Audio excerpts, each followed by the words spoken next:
Hi, I'm Rocio Veloso. I'm a transformational coach, and today we're going to be talking about the untold paradox of feminism and why you might be feeling exhausted and trapped.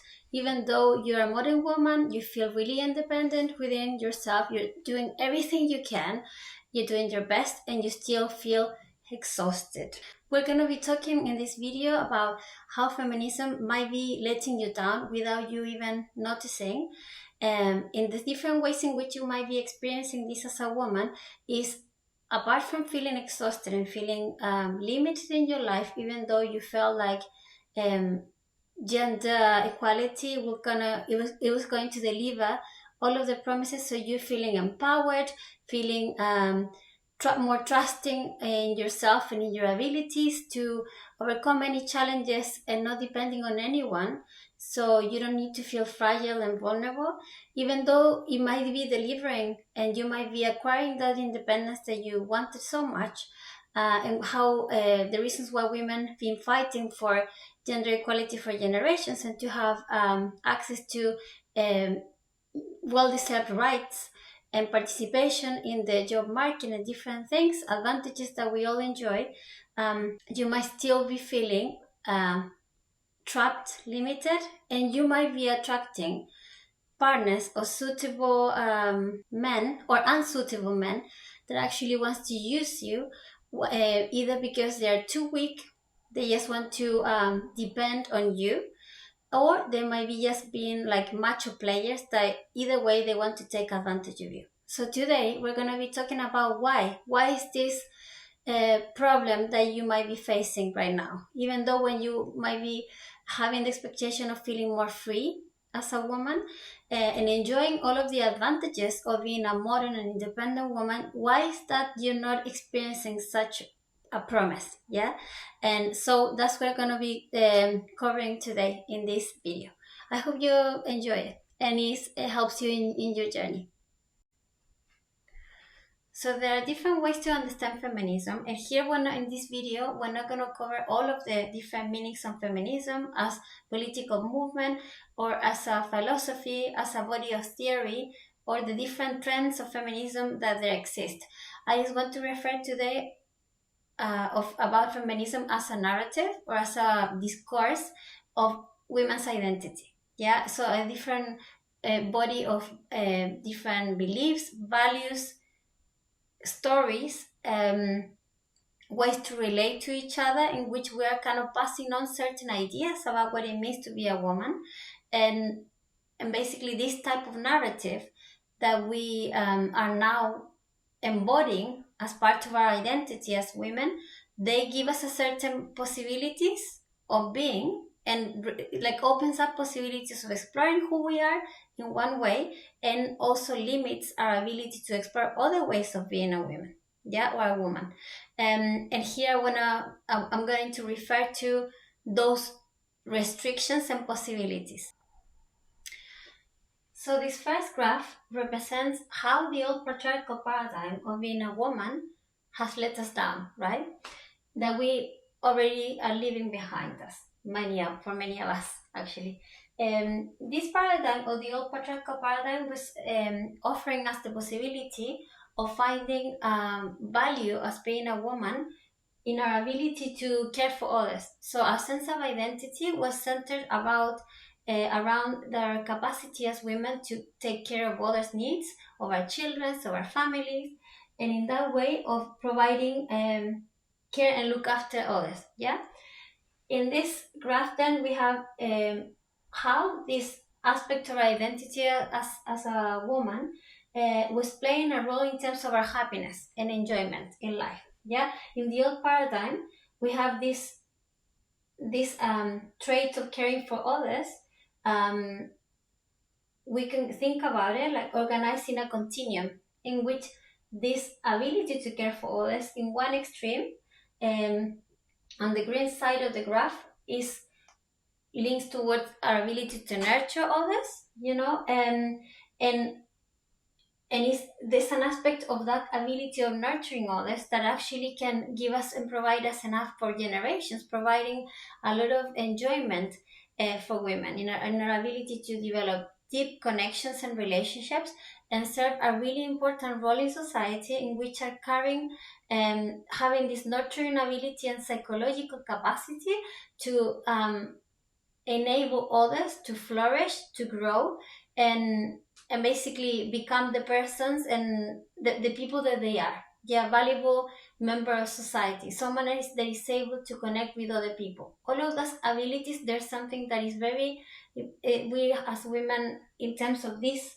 capacity, we pass it on throughout generations in our ability, for instance, to mothering others, to mothering and to nurture our children. Yeah, and not only our children, but also our partners, and also our friends and family and other family members. Yes, so this is a very important aspect of our role as women, that it serves a purpose and also bring us an important source of enjoyment and happiness. But when we move towards the extreme of that, the same trait, that we can see that it provides health and very positive experiences for our lives and the lives of others, we find in the negative extreme of this trait, we have martyrdom. What is martyrdom? Is when, in the extreme of this nurturing ability, we start neglecting ourselves, and we started forgetting all the importance of looking after ourselves with the purpose of taking care of other people, yeah, of the people we love. Is this idea of like taking care of others is sacrificial, right? Like let's think of Virgin Mary, right? Not to disrespect anyone that is Christian, but that could be like the epitome of that kind of metaphor, or the being a martyr, right? And in that extreme, we find our suffering. This is where we are suffering as women in the old paradigm started. Yeah, the more we moved in the extreme to this, or closer to becoming martyrs, we started suffering. And here's we find how we were before. Yeah, this is what explains many of the consequences of the patriarchy that we were trying to escape from. That opens up all of the issues that we experience in terms of being targets of abuse and mistreatment because of this moving towards the extreme of this axis.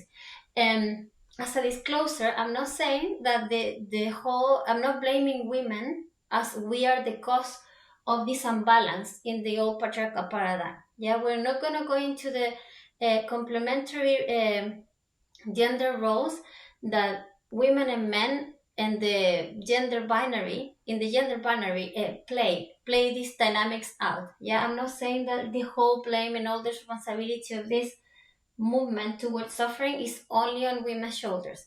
There's a complementarity of the gender roles, and that is in the healthy side of it. Duality has a beautiful things in terms of complementing each other, but in the more unhealthy extreme, can cause all sorts of deviations and wounds in our experience as women and men as well, and as people in society. That explains why we reacted from this suffering, towards trying to liberate ourselves and basically transform this dynamic. And that explains, from like as a movement trying to liberate ourselves and escape from this old paradigm and this state of suffering, is what explains the appearing, no, not the appearing, the feminism as a movement, right? The As a response, feminism cannot be understood without this wounding. So this wounding, we can understand that it's been a reaction. Yeah, a reaction to the old patriarchal, this old wounding is the cause of the feminist paradigm appearing in society as a response to the imbalance, the source of suffering and imbalance, and the women's experience. So how was my personal encounter with this wound, with the patriarchal wounding? Yeah. my initial encounter to this one thing, I would say that it was within my experience of being brought up by in a family in which my mom was always mistreated by my dad, um, in different ways, and in which she was always in this position of being the generous, the forgiving, the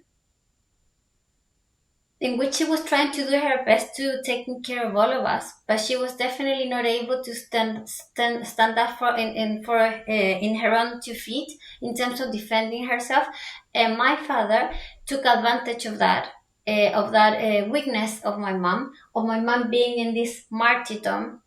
We can explain it that way, and he took all advantage of that. I'm not saying that my dad's attitude towards her was justified, or like was just because the cost or like the uh, person responsible or her suffering was my mom. I'm saying that I, as a woman, and as a little girl growing up, I experienced this first source of identity as a woman as looking like up to my mom, playing out this role of being in this martyrdom.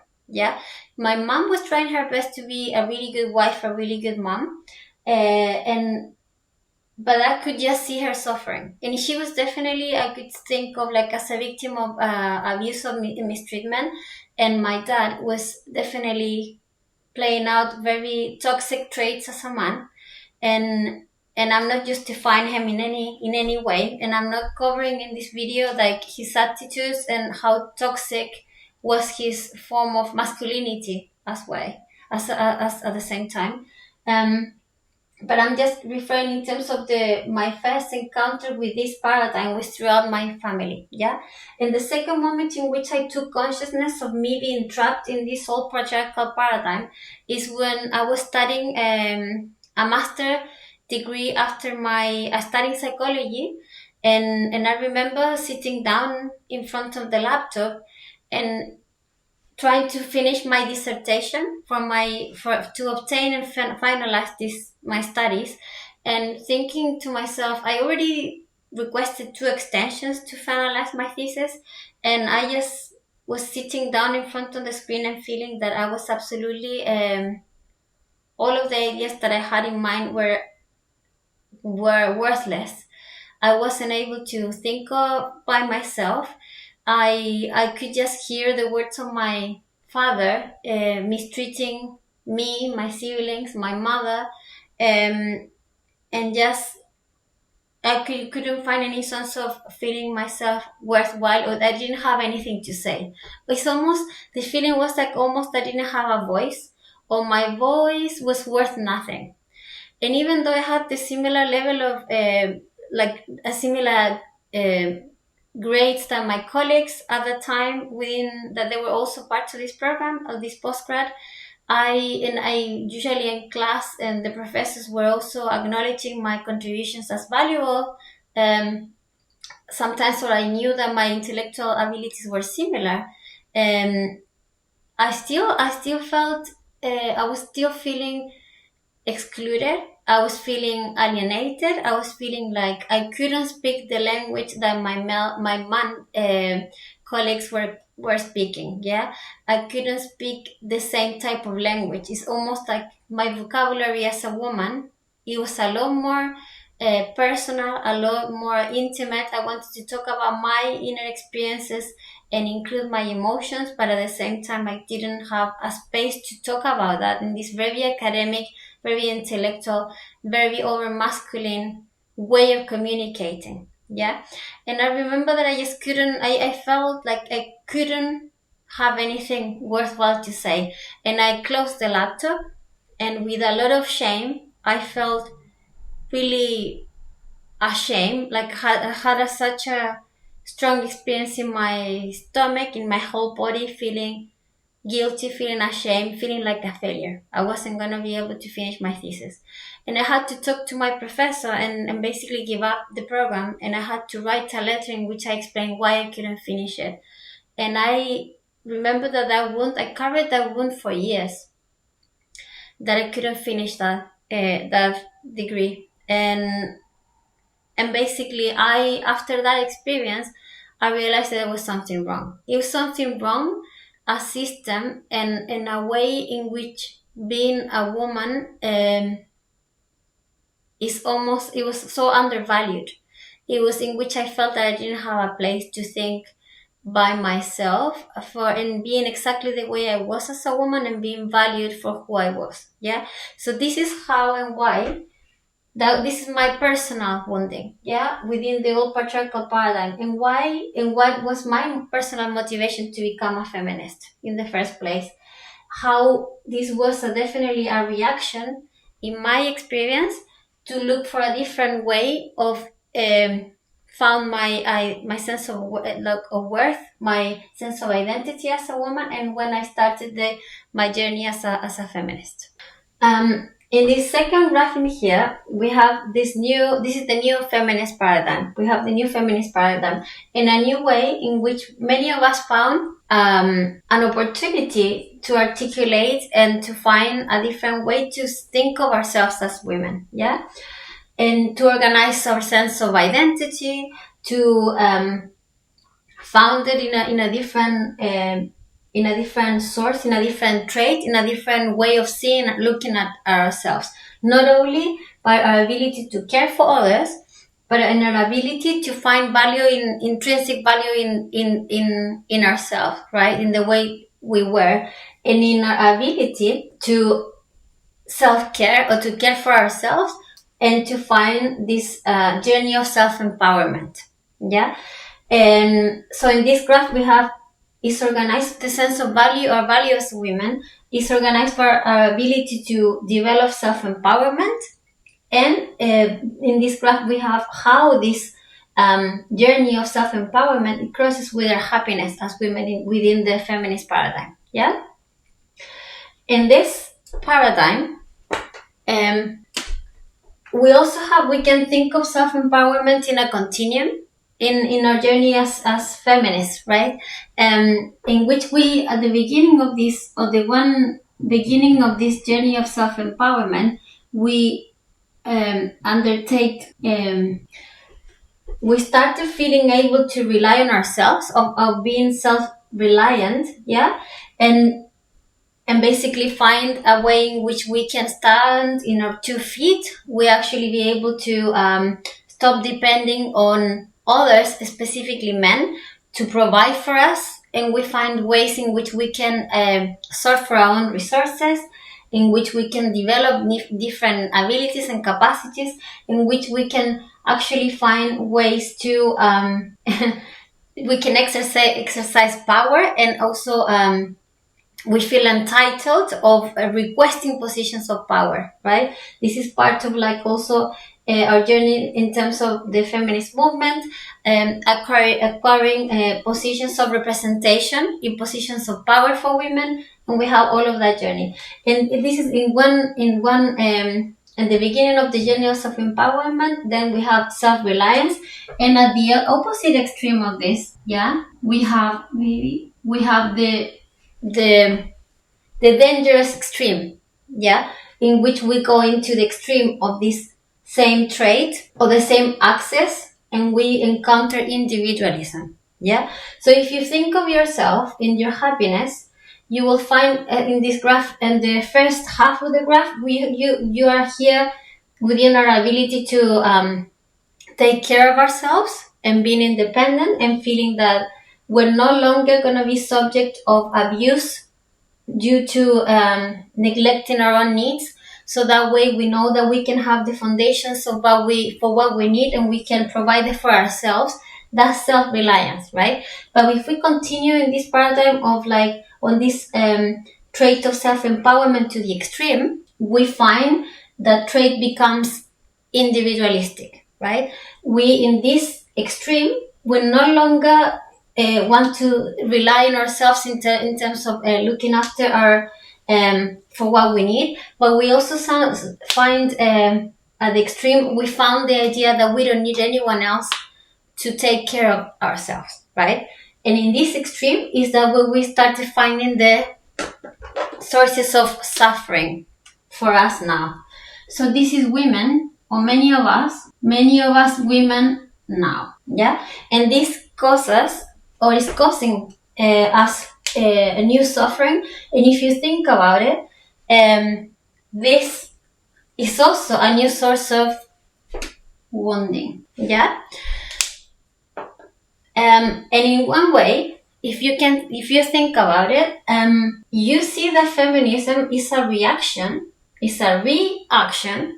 of overcoming the imbalances and all of the evils of patriarchy, right, against women, in which we try to transform it, or actually what we move towards. And we're not gonna see this in detail in this video. We're gonna see it in a following one. Is that what this actually is? Just a different way to turn around the same wheel, in which actually we're not transcending patriarchy. We're moving with feminism in the same type of level of solution, in the same type of way of complementary way, or even dialectic way, in which we're still operating within the same level of seeing this issue, of our sense of identity and value in terms of gender. And we're not actually overcoming the duality. Yeah, we're not transcending the duality. And I want to put like a note here in terms of our sense of identity as a woman or as a man, and in terms of, there's so many things that have been said in terms of all of the evils of gender, the gender binary, or considering there are two genders. And here I'm gonna say this is my position, and you can take it or leave it, but the idea of a duality, there's nothing wrong with duality or having gender duality. We can also have different ways to consider and to find different types of gender identity, and we have people that they don't identify within the gender binary, and that's okay. But it's a very different thing to say that it's okay that people can find a divergent or like a different way to find the sense of gender identity than saying that the gender binary is the source of all evil. I totally disagree with that idea, right? We need duality because we need contrast, and we need also like there's a certain correspondence between our sexual characteristics and our biology, that is correlated with the sense of a gender identity as well. Yeah. So this congruency is important for human beings. I'm not saying that everyone needs to follow this congruency as in like a rule of thumb, and if someone has a discrepancy within nature, in nature is also exceptions. There are exceptions, and within society as well. But I'm saying that there's no such a thing from my point of view as like an evil in terms of gender, the gender binary. I don't think this is something that we need to overcome. I think it's something that we need to understand better, and the ways in which we're still reproducing the sources of suffering within the same level of experience within this gender duality. It shows me and that we haven't overcome and transcend this. And the way to transcend both paradigms and both types of suffering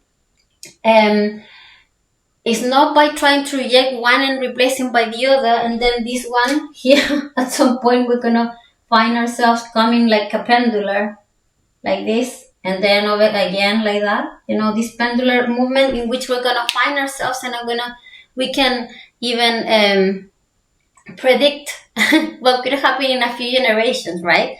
If we move towards through feminism to the extreme of individualism, we're gonna see in another video what are the consequences of this, yeah, in a few generations, not just for women but also for men, and what are the consequences of these distortions and imbalances in which we are still seeing ourselves, and the lack of integration and the bad understanding that we have of our complementary roles. What are all of the actually issues that they cause in our interpersonal lives, in our relationships with others, and also in our relationships with ourselves. I want to say, as a disclosure, that feminism has given us a lot of opportunities and beautiful things. Let me see if I can refocus the camera. Yeah. Um, but it's also a solution to think of a big social issues that we needed to address.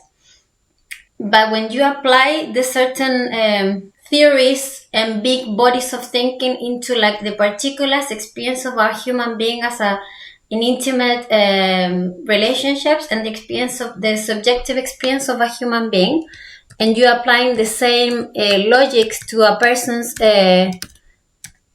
life, you cause all sorts of distortions and issues. And this is what I'm trying to explain here. Yeah, that we cannot apply feminism like as a big political movement, theory, philosophy, and basically just apply it without a level of awareness of how, if you take these narratives, and we take these narratives as women without like considering from different points of view, without integrating to each women integrating into their own journey and understanding, and just we take it the wave of the fashion trend that is nowadays. Everyone is thinking of the same way and looking at things on the same with the same body of like ideas and ways of telling these stories.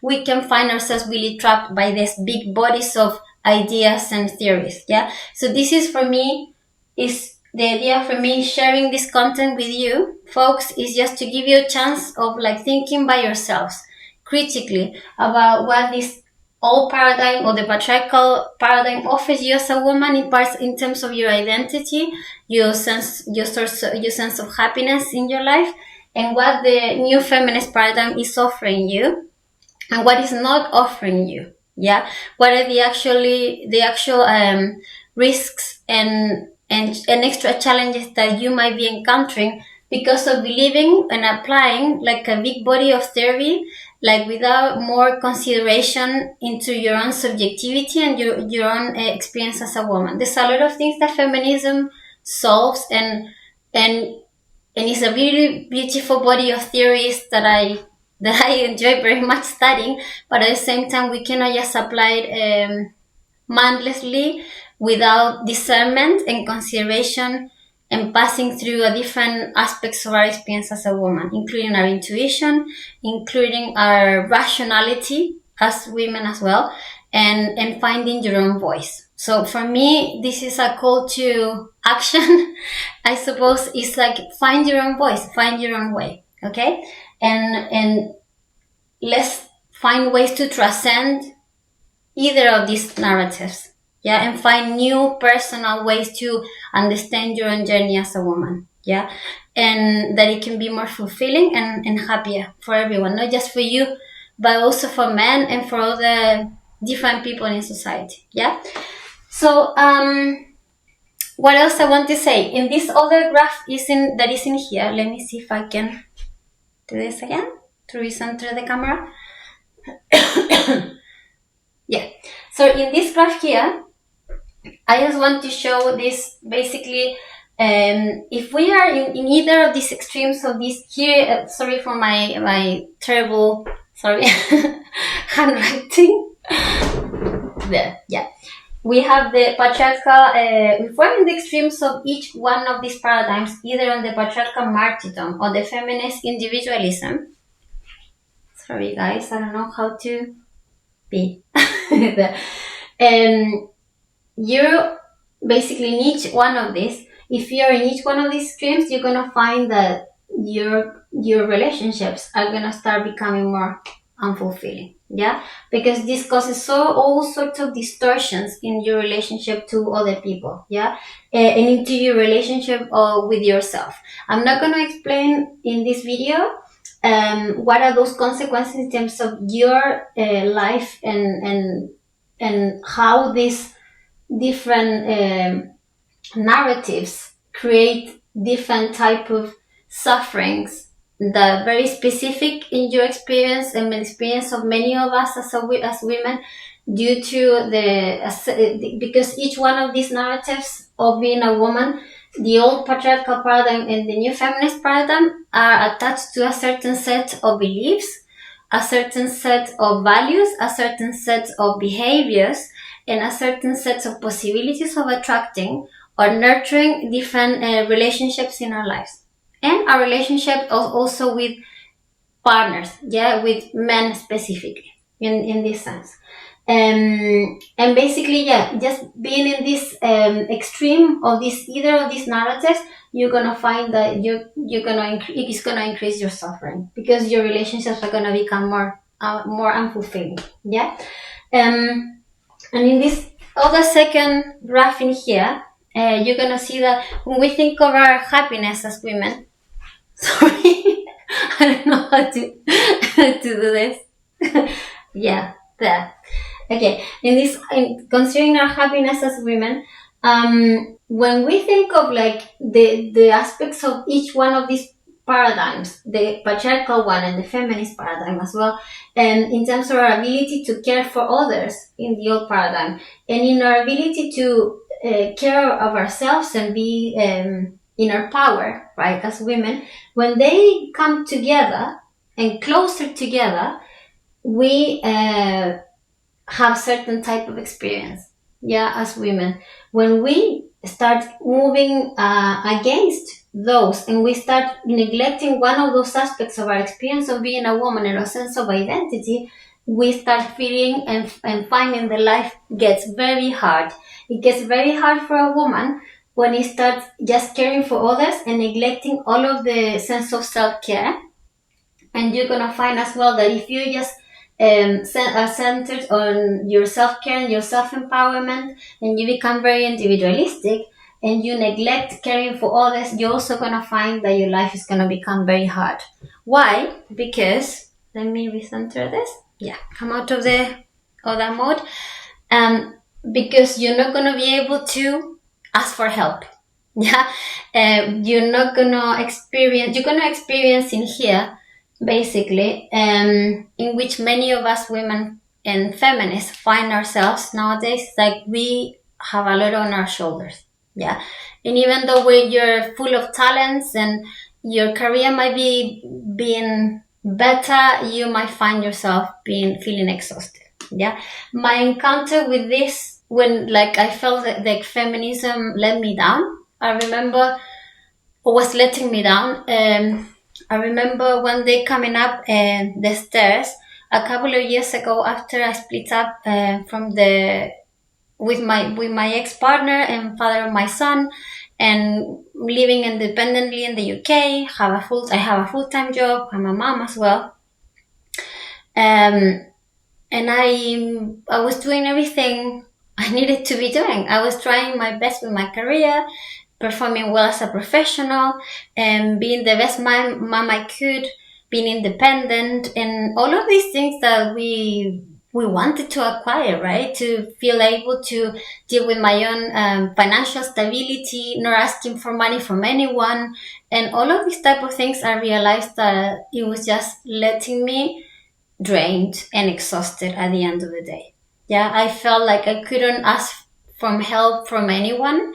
I felt like I couldn't show any kind of sign of weakness, or asking for help was, like a sign of I was not doing it right. I was letting myself down, and I had to have a good grasp with reality and realizing that if I was keep carrying on with this way of like being like not just self-empowered, but going towards this individualistic point of view in which I needed to depend only on myself, I was going to suffer and keep suffering. Life was becoming extremely hard.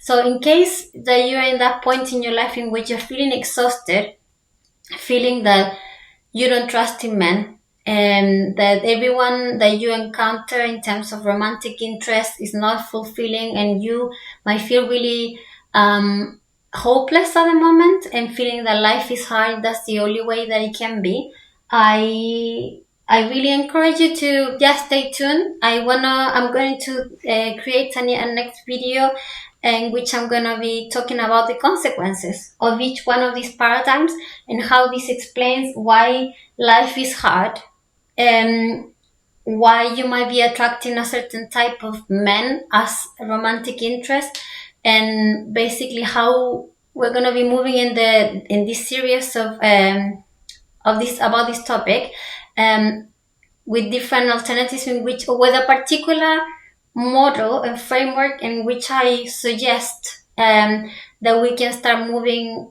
towards transcending this, both of them. Yeah, the feminist paradigm of our finding our sense of value as women, and also the patriarchal one, which is moving towards integration. Well, so having said that, and now that my laptop went to sleep. Sorry that I'm trying to put my password again.